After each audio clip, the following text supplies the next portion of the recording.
కాంగ్రెస్ ప్రభుత్వం హామీ ఇచ్చిన 6 గ్యారంటీలు అమలు చేయాలంటూ సిపిఐ న్యూ డెమోక్రటిక్ పార్టీ ఆధ్వర్యంలో మహబూబ్నగర్ జిల్లాలో ధర్నా నిర్వహించారు. రాష్ట్ర ప్రభుత్వానికి వ్యతిరేకంగా నినాదాలు చేశారు. 6 గ్యారంటీలు అమలు చేయడంలో రాష్ట్ర ప్రభుత్వం పూర్తిగా విఫలమైందని సిపిఐ న్యూ డెమోక్రసీ పార్టీ జిల్లా కార్యదర్శి బండారు ఐలయ్య ఫైర్ అయ్యారు.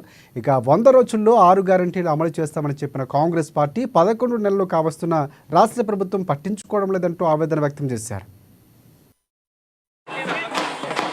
ఈ హామీలు తూచా తప్పకుండా అమలు చేయాలి.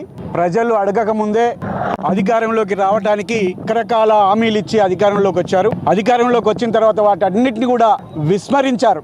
అరకొరగా హామీలు అమలు చేస్తూ ప్రధానమైనటువంటి హామీలైన ఇలా రైతు భరోసా, ఇలా కౌలు రైతులకు ఇవ్వాలి. ఇలా కౌలు రైతులు వ్యవసాయ రంగంలో చాలా ఇబ్బందుల పాల్పడుతున్నారు. పెట్టుబడులు పెట్టి ఇలా రైతులకు ఇచ్చేటువంటి కౌలు కూడా వాళ్ళు చెల్లించి ప్రకృతి వైపరీత్యాలు, ఇలా బీమా సౌకర్యాలు లేకుండా, వాళ్ళకి ఎలాంటి రుణాలు లేకుండా ఇలా వాళ్ళు ఇబ్బందులు పడేటువంటి పరిస్థితి కౌలు రైతులకు ఉన్నది. ప్రధానంగా అదే కాకుండా ఇలా ఇండ్లు లేనటువంటి వాళ్లకు ఇందిరమ్మ ఇల్లు ఇస్తారు. ఇందిరమ్మ ఇల్లు ఊసే లేదు. అదే కాకుండా ఇలా బీఆర్ఎస్ గవర్నమెంట్ అధికారంలోకి ఉన్నప్పుడు 58 జీవో 59 జీవోను అమలు చేస్తానని చెప్పి హామీలు ఇచ్చింది. వాటిని బుట్టదాఖలు చేసినటువంటి పరిస్థితి ఉన్నది.